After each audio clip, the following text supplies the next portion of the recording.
I first met him at a bar, ordered a cup of Long Island iced tea. The last time I saw him was in the hospital. He shaved his hair. My name is Linshin, me 3 years ago, 30-year-old single, doing good or bad work in a company.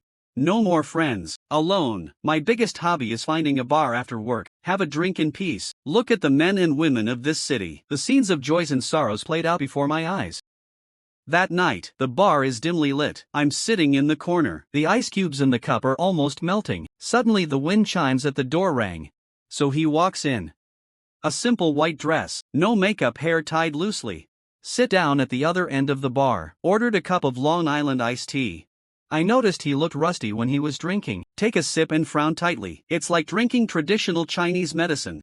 I don't know what's wrong with me. Walked over with the cup. Alone. He looked up. With a little scrutiny and vigilance in my eyes I said, "Share a table. It's boring to drink alone." He looked at me for a moment. It's like wondering what's in my heart. Finally nodded. Holding the cup he followed me to the corner booth. What did we talk about that night? Most of them are forgotten now. I just remember that he said his name was Xiachu, just graduated and came to this big city for an internship, not going well at work. The relationship just got frustrated. Alcohol is indeed a good thing, can make two unfamiliar souls take down your defenses in the shortest possible time, show some sincerity. When leaving the bar, his footsteps are a little unsteady, lean on my shoulder, the smell of shampoo and alcohol mixed together, give me a little head start. Then we went to the nearest hotel nearby. The next morning, we had breakfast in the hotel restaurant. She looks younger in the sun, even a little immature. With that daring girl last night, just like two people. Before he left he said, "Add WeChat, maybe we'll meet again later." When he added me to WeChat, I didn't even think about it. I thought this was the standard scenario of never seeing again. We're all adults, no one will take it seriously. Unexpectedly 4 days later, he texted, "Are you free tonight?" So we met again. Twice. We have a strange relationship, no alcohol, no date, only a brief moment in a hotel room, then they leave. Everything is direct and silent. Until one night, he suddenly said, "I'm going home, tickets for next weekend, can I see you again before I leave?" I said that night. He is more proactive than ever before, even a little anxious. After the end, he was leaning against the bed. I lit a cigarette. "I don't think we'll ever see each other again." I nod my head. I feel a little empty for no reason. I took him downstairs to the hotel for a taxi. He turned around as he was about to get in the car, hugged me hard. Then I got into the car without looking back, disappear into the night. I thought, and that's the end of our story. But the script of life, never play by common sense. 2 hours later, my phone is ringing. It's WeChat from him. "I have a bad stomachache, just arrived at the hospital." I frowned. Reply, "Is it serious?" He got back to me quickly and said, "The doctor said it was an acute stomach ulcer. It's serious, suggest surgery." Looks like I can't go back for now. From that day on, I started playing the role of a temporary boyfriend. I went to the apartment he rented. In that tiny apartment, there are a lot of packed cartons piled up. Some have been sealed with tape. It looks like he's really ready to go. And one night, he put his head on my lap and asked me. The doctor said the surgery was not big. But someone has to take care of it after surgery. "Will you come?" I hesitated. I am not a saint. I thought about the balance on my bank card. Think of medical bills. I also thought about our unclear relationship. Is it worth the effort? Finally I found an excuse. The company recently had an important project. I'll try my best to make time. He said nothing more, just close your eyes and whisper. It's okay, I can do it alone. The night before surgery, he cooked me a meal. After dinner he suddenly said, "Linshin, when I get better, we are officially together, okay?"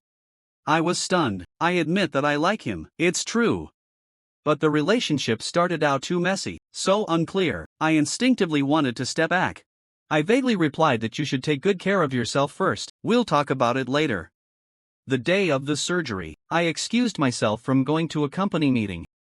I admit I was cowardly. I'm afraid to take responsibility, fear of being involved in I don't want to be responsible for the trouble at all. He sent a message this afternoon, "It's done well, don't worry." And I was relieved, so much shame overwhelmed me. In order to make up for the debt in my heart, also for the convenience of taking care of him, I took him to my house. That month, it was our most couple-like month. He is much better. Make a meal every day and wait for me to get off work. We spent the weekend like any other couple. Go to the supermarket and watch a movie, lying on the sofa and grabbing the remote control. I'm even starting to think, it seems like it's going well. One night, he suddenly said Linshin in my arms. In fact, I'm a particularly bad person. I used to like to hang several guys, cheat money from them. I smiled and pinched his face, say he's talking nonsense. He said very seriously that I also have a simp. It's the kind of thing that he believes everything I say. The fool who asked him to transfer money. But with you. I don't want this. I didn't take it seriously. As if he were insecure, testing me this way. I smiled with, he said I'm not a fool, I don't have that much money to cheat you. He laughed happily in my arms after hearing that. The turning point came a month later. He suddenly cried and told me his father was in an accident. He said he hated his father for abusing him and his mother, but now they're gone. As his only daughter, must go back. He was crying in his sleep at night. I kept shouting Mom repeatedly. I was awakened by him. I want to help him cover up the quilt, but I saw his cell phone by the bedside. News keeps popping up. That was the moment. I did what I regret the most in my life, the luckiest thing. I grabbed his cell phone, unlocked with his birthday. This is it. My world was turned upside down. There was no news of my father's death on the phone at all. At the top is his chat history with his mother. His mother has terminal brain cancer. Medical expenses are astronomical. Scrolling down is the chat record between her and her best friend. What did you say before about work pressure? The truth is that he was raised by a married boss. Dumped again. The ulcer surgery that day was actually an abortion. The child belongs to that boss. He doesn't want to contact that boss again, decided to do it alone. And my brain went off. Keep scrolling down. I saw his chat history with several men. And he was playing around with them, plays different roles, sometimes pure, sometimes pitiful. The purpose is only one: money. Finally, I saw the part about me. His girlfriend asked him, "What about your mother's illness? That much money is missing. Don't get some from that Linshin. Return to him in early summer." I don't want to lie to him and be with him. For the first time I felt no need to pretend. If he knew this, we'll definitely run. But that's okay. At least the relationship is clean. I put my phone down, looking at him sleeping beside me. Z in my heart. The taste is so complicated that I can't tell. I suddenly couldn't tell which of his sentences was true and which was false. Original. She's really a middleman between different men. Bad woman who cheats money. But she never asked me for a penny. She was so sad. It's about aborting a child who shouldn't be born. And sad. The next day he woke up. My eyes are swollen like walnuts. Tell me, I think I still have to go back. I don't know when I'll be back. I helped him pack his bags, take him to the airport. In the last hug at the security checkpoint, when I smelled the familiar scent in his hair, I suddenly wanted to ask him all this. But I wasn't able to figure him out. Just take care. Since then, I began to deliberately distance myself from him. Messages come back slowly. The phone is often not answered. He's very smart. Soon I felt a change in me, but tacitly didn't ask a word. It's like we never really started, so it doesn't have to end. 3 months later. I got his new update in moments. The location is a temporary nightclub. She's in this picture with makeup on, wearing a short skirt, smile profession. It's not the same as the early summer in my memory. I hesitated all night. Still sent a message. "See, you're back." He replied in seconds.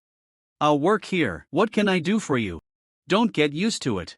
I was silent for a long time. Type a few words. "I'll go see you."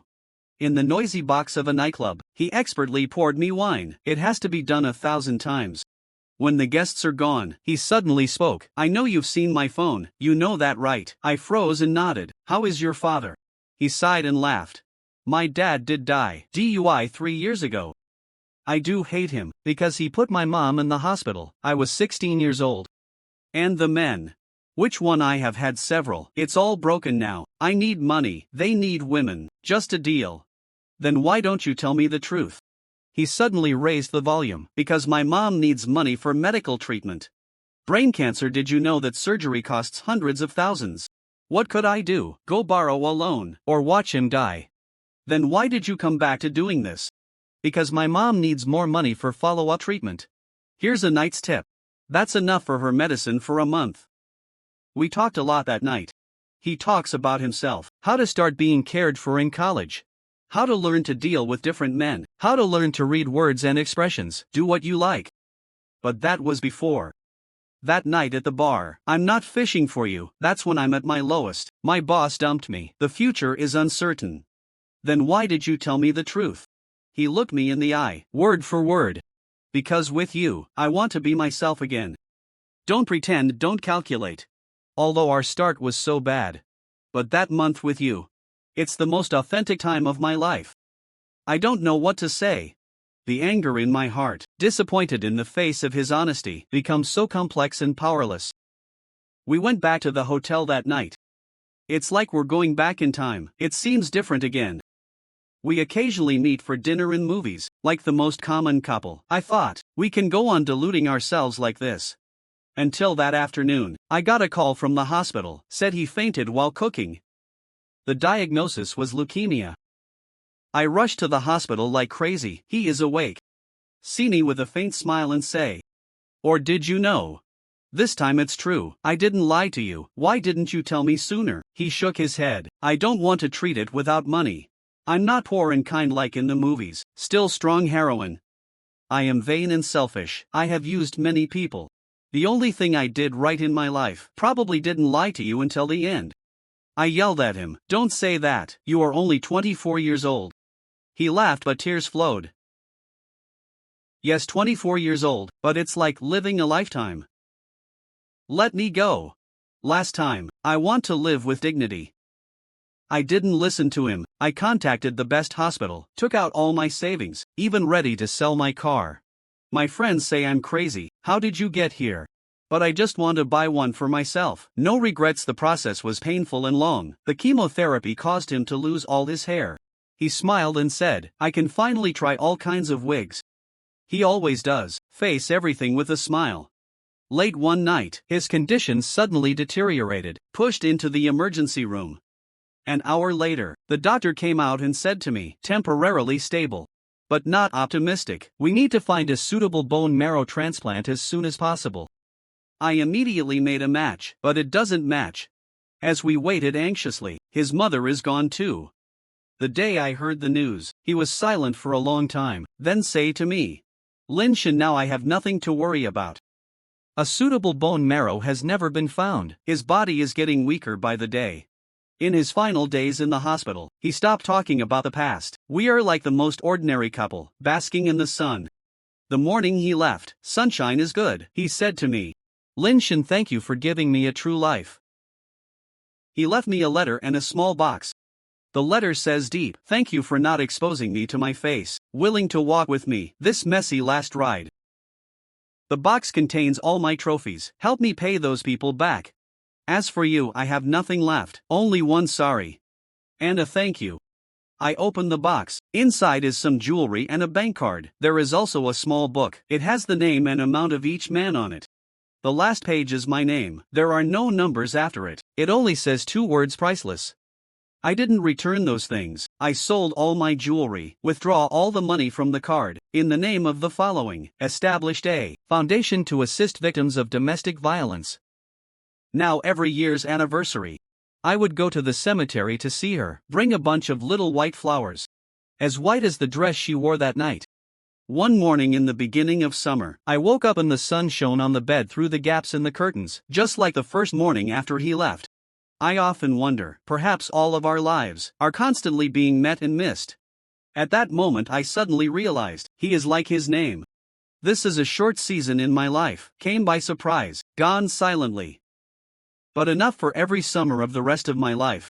The temperature of memories.